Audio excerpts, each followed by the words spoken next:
Hello. I saw my first smartphone in 2008. It was an iPhone. They'd just come out. Now, at that time, I had a Nokia. I think we all had Nokias in those days. And on the Nokia, you could make and receive phone calls, you could send and receive texts, and you could take rather grainy photographs. Though I could never understand why they'd bother to put a camera in a phone. Nonetheless, when I saw this smartphone, I was extremely impressed, and I immediately bought one, and I've had one ever since, and use it all the time, like everybody else does. Little did I think at the time just what a revolutionary new item this was going to turn out to be, and how just 16 years on, we're all absolutely dependent upon our smartphones, and we do so much, and more is being done on our phones every day. And so much of life has become much easier. There's so much less we have to think about, so many tasks that we had to worry about beforehand that we don't have to worry about anymore because the phone does it for us.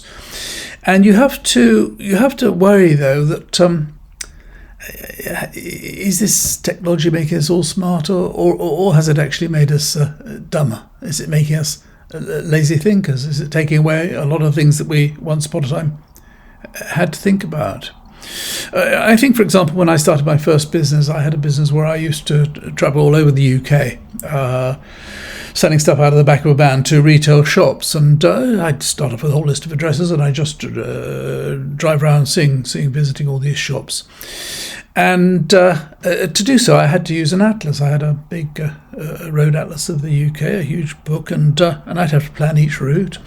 And in doing so, I got to know where everywhere was. I knew where all the different towns were in relation to each other. And during the course of 2 or 3 years, I went just about everywhere. And when I used to arrive in each town, simply with an address, I'd have to start asking people and start looking around and trying to find these places, and as a result I got to know these town centres and so on, and a lot of that is stuck in my memory, because I think if information is difficult to come by, you kind of remember it. And when I compare that with now, for example, if I were to go to visit a shop in another part of the country, I would key in a postcode. And the lady on the sat nav would tell me what to do, and I'd follow her instructions, and I'd go straight wherever I was going, and I'd come back again afterwards by putting in my home postcode. And when you do that, you've possibly had this experience. When you do that, you don't remember anything about the journey, you don't notice anything, you don't remember anything about your destination. You just go there and come back again. You don't think about it. So it's a whole area of thinking that's not necessary. And that's just one example of many areas where you don't have to think. Now, it's better, it's easier, it's more efficient, but it does mean that we're thinking less. And when you think of all the many functions that we no longer have to think about, things we don't have to think about, and you have to wonder what we're actually replacing all that thought with. What do we think about instead? Because it seems to me that so many people are spending so much time on their phones being entertained. There's so much entertainment that we've got these massive platforms that are pumping out entertainment all the time and doing everything possible to keep us on those platforms, and it's just so easy to get sucked in. But it doesn't require much thought watching comedians or watching videos or whatever. And I think the net effect of this is that the population generally is dumbing down, because we are transferring so much of what we had to think about beforehand to technology.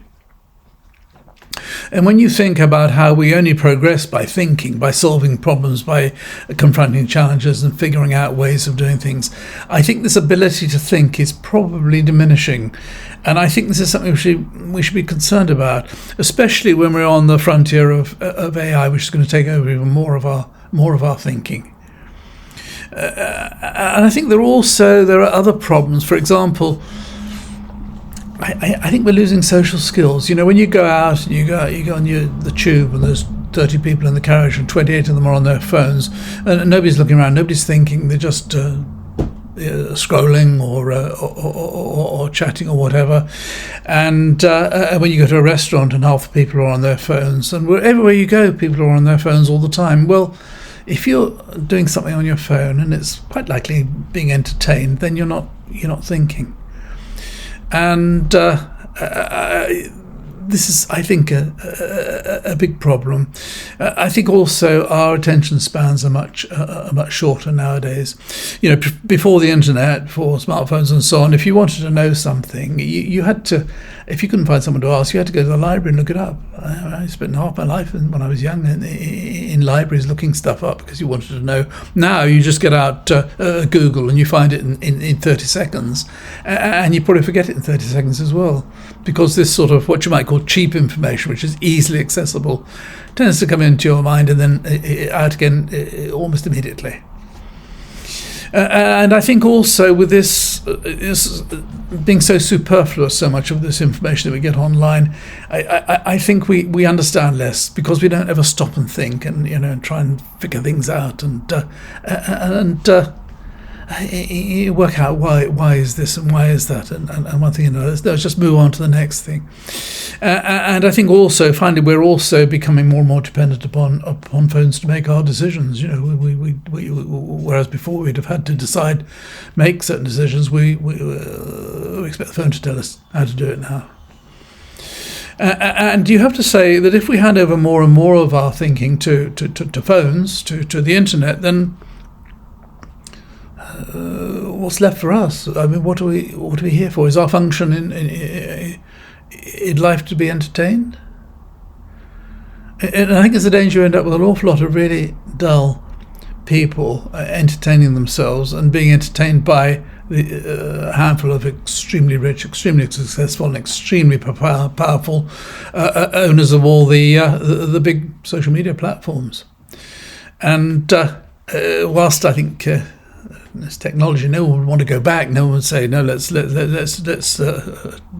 go back to a time when we didn't have all this technology. It could become a dangerous master, and I think we have to start asking who's in control, who's going to be in control. And I think with the advent of AI just around the corner, I think these are pretty big issues. I do actually want to. I want to talk a lot about AI in particular in future videos. But if you've watched this far, thank you very much indeed. If you watched and commented on my videos, my first 2 videos last week, I'm very grateful to you, and I'd be very happy to receive any comments you might care to make on this video. And so, thanks for watching once again. Until next time. Bye for now.